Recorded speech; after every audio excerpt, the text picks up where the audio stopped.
श्री हनुमति स्तोत्रम्। ओम हनुमते नमः।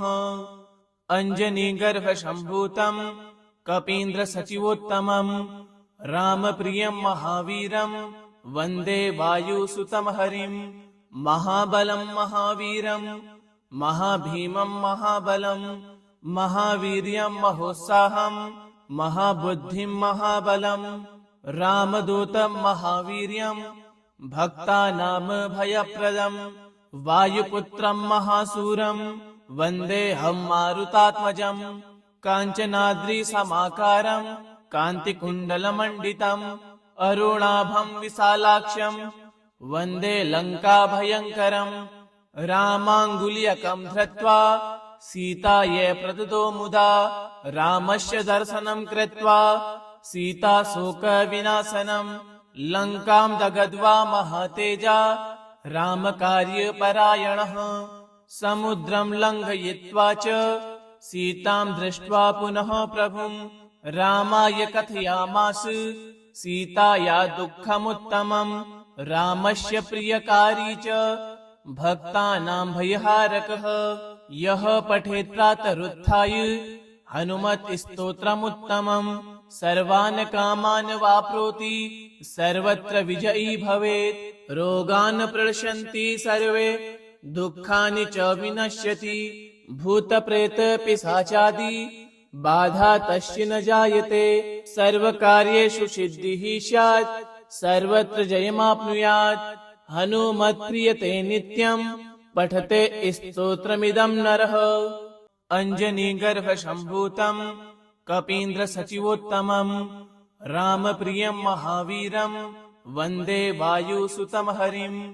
महाबलं महावीरम् महाभीमं महाबलम् महावीर्यं महोत्साहम् महाबुद्धिं महाबलम् रामदूतं महावीर्यम् भक्तानां भयप्रदम् वायुपुत्रं महासूरम् वन्देऽहं मारुतात्मजम्। काञ्चनाद्रिसमाकारम् कान्तिकुण्डलमण्डितम् अरुणाभं विशालाक्षम् वन्दे लङ्काभयङ्करम्। रामाङ्गुलीयकं धृत्वा सीतायै प्रददो मुदा रामस्य दर्शनं कृत्वा सीताशोकविनाशनम्। लङ्कां दग्ध्वा महतेजा रामकार्यपरायणः समुद्रं लङ्घयित्वा च सीतां दृष्ट्वा पुनः प्रभुं रामाय कथयामास सीताया दुःखमुत्तमम्। रामस्य प्रियकारी च भक्तानां भयहारकः यः पठेत् प्रातरुत्थाय हनुमत् स्तोत्रमुत्तमम् सर्वान् कामान् वाप्नोति सर्वत्र विजयी भवेत्। रोगान् प्रणश्यन्ति सर्वे दुःखानि च विनश्यति।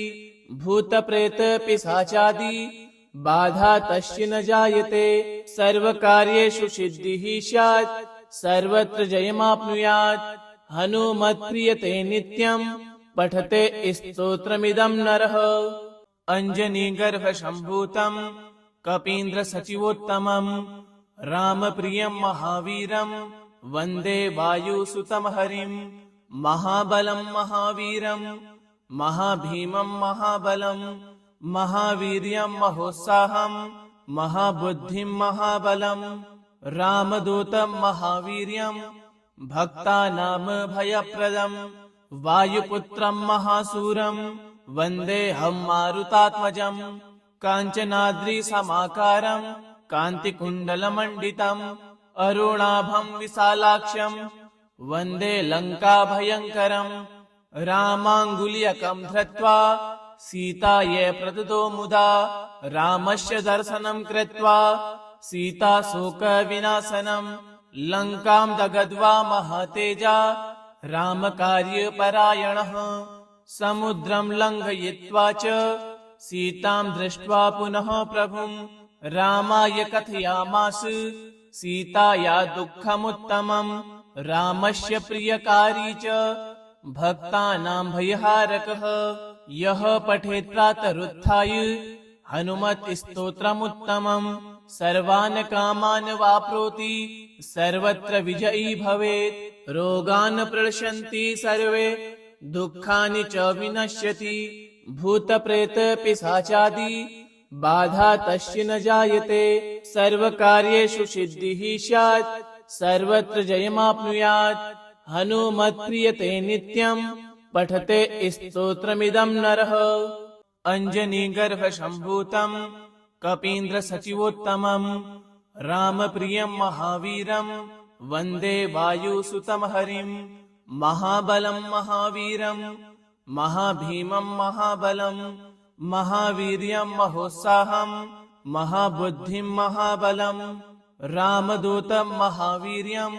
भक्तानां भयप्रदं वायुपुत्रं महासूरं वन्देऽहं मारुतात्मजं काञ्चनाद्रिसमाकारं कान्तिकुण्डलमण्डितं अरुणाभं विशालाक्षं वन्दे लङ्काभयङ्करं रामाङ्गुल्यकं धृत्वा सीतायै प्रददो मुदा रामस्य दर्शनं कृत्वा सीताशोकविनाशनं लङ्कां दग्ध्वा महातेजा रामकार्यपरायणः समुद्रं लङ्घयित्वा च सीतां दृष्ट्वा पुनः प्रभुं रामाय कथयामास सीताया दुःखमुत्तमं रामस्य प्रियकारी च भक्तानां भयहारकः यः पठेत् प्रातरुत्थाय हनुमत् स्तोत्रमुत्तमं सर्वान् कामान् वाप्नोति सर्वत्र विजयी भवेत् रोगान् प्रणश्यन्ति सर्वे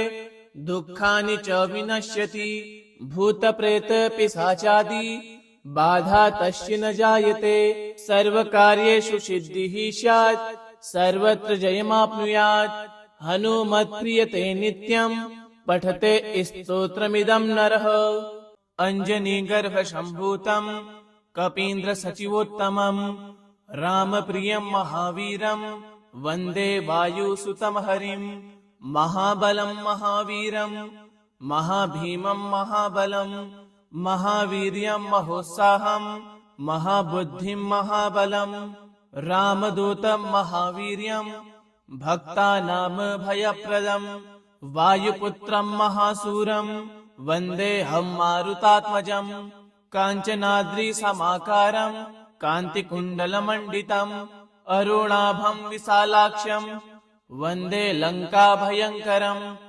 रामाङ्गुल्यकं धृत्वा सीतायै प्रददो मुदा रामस्य दर्शनं कृत्वा सीताशोकविनाशनं लङ्कां दग्ध्वा महातेजा रामकार्यपरायणः समुद्रं लङ्घयित्वा च सीतां दृष्ट्वा पुनः प्रभुं रामाय कथयामास सीताया दुःखमुत्तमं रामस्य प्रियकारी च भक्तानां भयहारकः यः पठेत् प्रातरुत्थाय हनुमत् स्तोत्रमुत्तमं सर्वान् कामान् वाप्नोति सर्वत्र विजयी भवेत् रोगान् प्रणश्यन्ति सर्वे दुःखानि च विनश्यति भूतप्रेतपिशाचादि बाधा तस्य न जायते सर्वकार्येषु सिद्धिः स्यात् सर्वत्र जयमाप्नुयात् हनुमत्प्रीयते नित्यं पठते स्तोत्रमिदं नरः अञ्जनीगर्भसम्भूतं कपीन्द्रसचिवोत्तमं रामप्रियं महावीरं वन्दे वायुसुतं हरिं महाबलं महावीरं महाभीमं महाबलं महावीर्यं महोत्साहं महाबुद्धिं महाबलं रामदूतं महावीर्यं भक्तानां भयप्रदं वायुपुत्रं महासूरं वन्देऽहं मारुतात्मजं काञ्चनाद्रिसमाकारं कान्तिकुण्डलमण्डितं अरुणाभं विशालाक्षं वन्दे लङ्काभयङ्करं रामाङ्गुल्यकं धृत्वा सीतायै प्रददो मुदा रामस्य दर्शनं कृत्वा सीताशोकविनाशनं लङ्कां दग्ध्वा महातेजा रामकार्यपरायणः समुद्रं लङ्घयित्वा च सीतां दृष्ट्वा पुनः प्रभुं रामाय कथयामास सीताया दुःखमुत्तमं रामस्य प्रियकारी च भक्तानां भयहारकः। यः पठेत् प्रातरुत्थाय हनुमत् स्तोत्रमुत्तमम् सर्वान् कामान् वाप्नोति सर्वत्र विजयी भवेत्। रोगान् प्रणश्यन्ति सर्वे दुःखानि च विनश्यति। भूतप्रेत पिशाचादि बाधा तस्य न जायते। सर्वकार्येषु सिद्धिः स्यात् सर्वत्र जयमाप्नुयात्। हनुमत्प्रीयते नित्यं पठते स्तोत्रमिदं नरः। अञ्जनीगर्भसम्भूतं कपीन्द्रसचिवोत्तमं रामप्रियं महावीरं वन्दे वायुसुतं हरिं। महाबलं महावीरं महाभीमं महाबलं महावीर्यं महोत्साहं महाबुद्धिं महाबलं रामदूतं महावीर्यं भक्तानां भयप्रदं वायुपुत्रं महासूरं वन्देऽहं मारुतात्मजं। काञ्चनाद्रिसमाकारं कान्तिकुण्डलमण्डितं अरुणाभं विशालाक्षं वन्दे लङ्काभयङ्करं। रामाङ्गुल्यकं धृत्वा सीतायै प्रददो मुदा रामस्य दर्शनं कृत्वा सीताशोकविनाशनं। लङ्कां दग्ध्वा महातेजा रामकार्यपरायणः। समुद्रं लङ्घयित्वा च सीतां दृष्ट्वा पुनः प्रभुं रामाय कथयामास सीताया दुःखमुत्तमम्। रामस्य प्रियकारी च भक्तानां भयहारकः। यः पठेत् प्रातरुत्थाय हनुमत् स्तोत्रमुत्तमम् सर्वान् कामान् वाप्नोति सर्वत्र विजयी भवेत्। रोगान् प्रणश्यन्ति सर्वे दुःखानि च विनश्यति। भूतप्रेत पिशाचादि बाधा तस्य न जायते। सर्वकार्येषु सिद्धिः स्यात् सर्वत्र जयमाप्नुयात्। हनुमत्प्रीयते नित्यं पठते स्तोत्रमिदं नरः। अञ्जनीगर्भसम्भूतं कपीन्द्रसचिवोत्तमं रामप्रियं महावीरं वन्दे वायुसुतं हरिं। महाबलं महावीरं महाभीमं महाबलं महावीर्यं महोत्साहं महाबुद्धिं महाबलं रामदूतं महावीर्यं भक्तानां भयप्रदं वायुपुत्रं महासूरं वन्देऽहं मारुतात्मजं। काञ्चनाद्रिसमाकारं कान्तिकुण्डलमण्डितं अरुणाभं विशालाक्षं वन्दे लङ्काभयङ्करं। रामाङ्गुल्यकं धृत्वा सीतायै प्रददो मुदा रामस्य दर्शनं कृत्वा सीताशोकविनाशनं। लङ्कां दग्ध्वा महातेजा रामकार्यपरायणः। समुद्रं लङ्घयित्वा च सीतां दृष्ट्वा पुनः प्रभुं रामाय कथयामास सीताया दुःखमुत्तमम्। रामस्य प्रियकारी च भक्तानां भयहारकः। यः पठेत् प्रातरुत्थाय हनुमत् स्तोत्रमुत्तमम् सर्वान् कामान् वाप्नोति सर्वत्र विजयी भवेत्। रोगान् प्रणश्यन्ति सर्वे दुःखानि च विनश्यति। भूतप्रेत पिशाचादि बाधा तस्य न जायते। सर्वकार्येषु सिद्धिः स्यात् सर्वत्र जयमाप्नुयात्। हनुमत्प्रीयते नित्यं पठते स्तोत्रमिदं नरः। अञ्जनीगर्भसम्भूतं कपीन्द्रसचिवोत्तमं रामप्रियं महावीरं वन्दे वायुसुतं हरिं। महाबलं महावीरं महाभीमं महाबलं महावीर्यं महोत्साहं महाबुद्धिं महाबलं रामदूतं महावीर्यं भक्तानां भयप्रदं वायुपुत्रं महासूरं वन्देऽहं मारुतात्मजं। काञ्चनाद्रिसमाकारं कान्तिकुण्डलमण्डितं अरुणाभं विशालाक्षं वन्दे लङ्काभयङ्करं।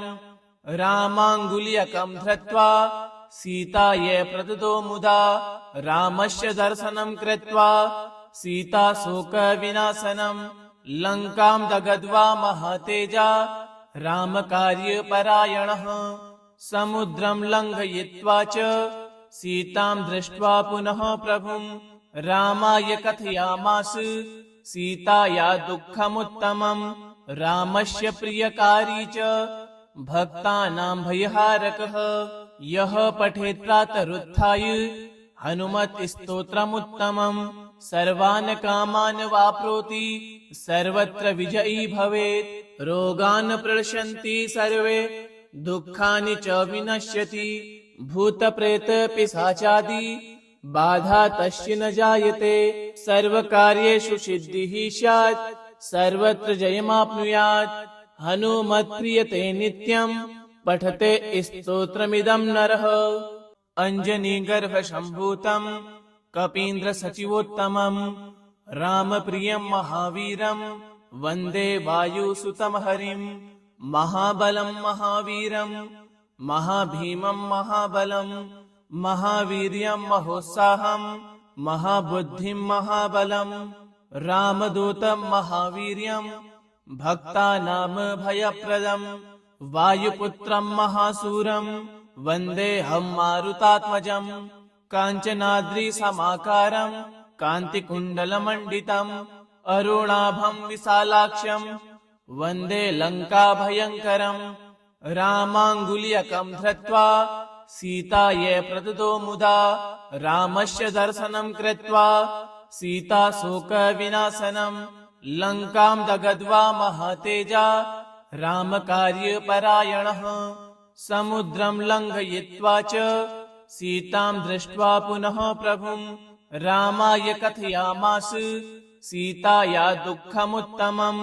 रामस्य प्रियकारी च भक्तानां भयहारकः यः पठेत् प्रातरुत्थाय हनुमत् स्तोत्रमुत्तमं सर्वान् कामान् वाप्नोति सर्वत्र विजयी भवेत् रोगान् प्रणश्यन्ति सर्वे दुःखानि च विनश्यति भूतप्रेत पिशाचादि बाधा तस्य न जायते सर्वकार्येषु सिद्धिः स्यात् सर्वत्र जयमाप्नुयात् हनुमत्प्रीयते नित्यं पठते स्तोत्रमिदं नरः अञ्जनीगर्भसम्भूतं कपीन्द्रसचिवोत्तमं रामप्रियं महावीरं वन्दे वायुसुतं हरिं महाबलं महावीरं महाभीमं महाबलं महावीर्यं महोत्साहं महाबुद्धिं महाबलं रामदूतं महावीर्यं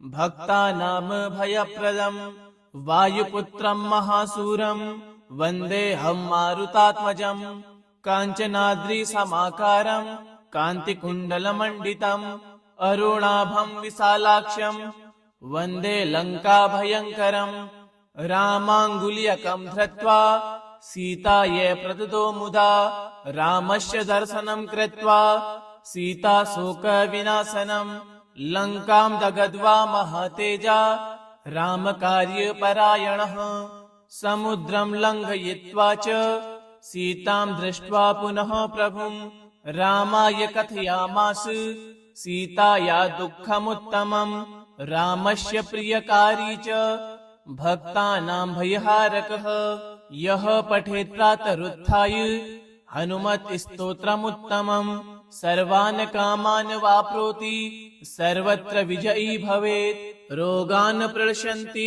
सर्वे दुःखानि च विनश्यति भूतप्रेत पिशाचादि बाधा तस्य न जायते सर्वकार्येषु सिद्धिः स्यात् सर्वत्र जयमाप्नुयात् हनुमत्प्रीयते नित्यं पठते स्तोत्रमिदं नरः इति श्री हनुमत् स्तोत्रं सम्पूर्णम्।